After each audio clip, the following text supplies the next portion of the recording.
अस्सलामुअलैकुम वरहमतुल्लाहि वबरकातुहू। कैसे मेरी प्यारी बहनें आप सब, उम्मीद करती हूँ आप सब खैरियत से होंगी और अल्लाह ताला आप सबको अपनी हिफाजत में रखे। आज मैं आपके साथ मज़ेदार से बेसन के आलू के पकोड़े की रेसिपी लेके हाज़िर हुई हूँ और उम्मीद करती हूँ जब ये रेसिपी आप बनाएंगे तो आपको पसंद आएगी। मैं आपको इसके इंग्रेडिएंट्स बता देती हूँ और क्या तरीक़ेकार है वो मैं आपके साथ शेयर कर देती हूँ। ये बेसन है मेरे पास और क्या कहते हैं, इसको मैंने 2 घंटे पहले समझ लें भिगो दिया था और उसमें नमक डाल दिया था। बस जितना नमक आप पसंद करते हैं ना, नमक डाल के बेसन को आप जितनी देर भिगोएंगे आपके पकोड़े उतने ही टेस्टी बनेंगे। किसी भी कोई भी पकोड़े बनाएं आप, दाल के, चने के, बेसन के, पर उसका शर्त है कि भिगी हुई सही हो और कोई उसमें सोडा यूज़ ना हो।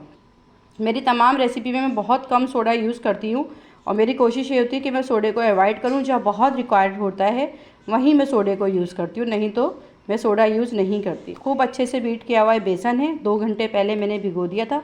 इसमें नमक डाल दिया और देखें ये आलू हैं, क्योंकि ये आलू के पकोड़े हैं तो आलू तो मस्ट है। ये देखें, बस इतना बहुत ज़्यादा बारीक कटिंग करना है आपने, इस तरह रखना है, ठीक है।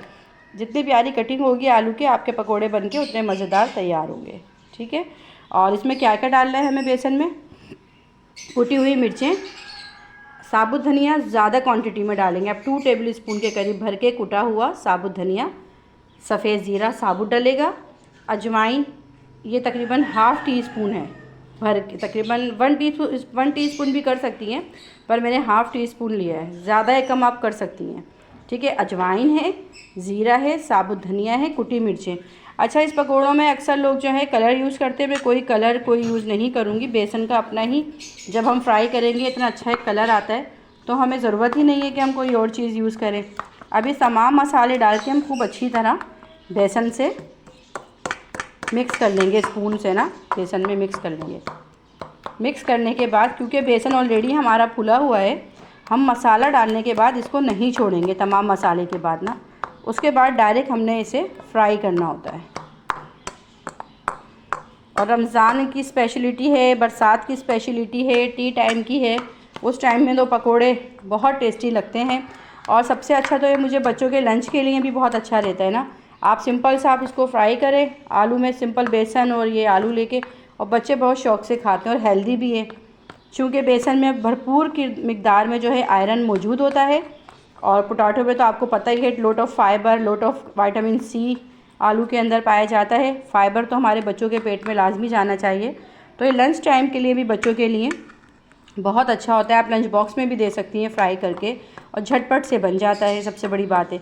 तो अच्छा जी, बातें भी हो गई और मैंने इस टाइम में अपना ये बेसन जो है खूब अच्छे से बीट कर लिया है और अब मैं आपको फ्राई करके दिखाती हूँ कि किस तरह हमने इसे फ्राई करना है।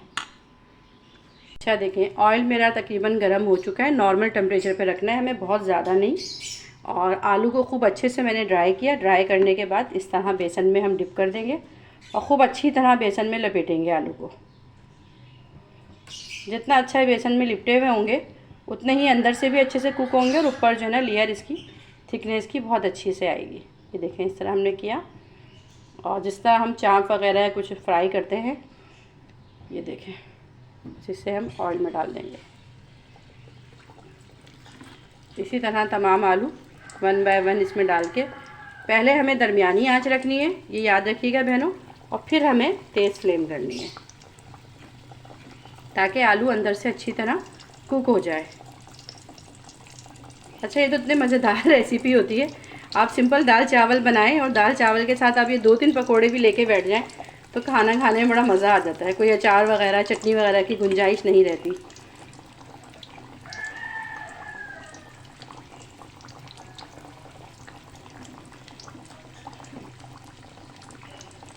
बस उम्मीद है कि आप सब बहनों को मेरी ये रेसिपी पसंद आती हो और मेरी हौसला अफजाई करें। जिस तरह आप लोग वॉच कर रहे हैं और देख रहे हैं, मेरी आप सब के लिए भी दुआ है, अल्लाह आप सबको भी रिज़्क़ दे, अपने गैब से आपकी माली मदद फरमाए, तमाम मुश्किलात आपकी दूर फरमाए। अल्लाह आप सबको सेहत याब वाली ज़िंदगी अता करे, सेहत और तंदुरुस्ती वाली। सब मेहनत करते हैं, चाहे वो जेंट्स हो या लेडीज़ हो। अल्लाह सबको नागहानी आफ़तों से महफूज रखे, अपनी हिफाजत में रखे, जिन्नात और शर से महफूज रखे, बुरी नज़र से बचाए। अल्लाह हम सबको नेक हिदायत दे, एक दूसरे का एहसास करने वाला बनाए।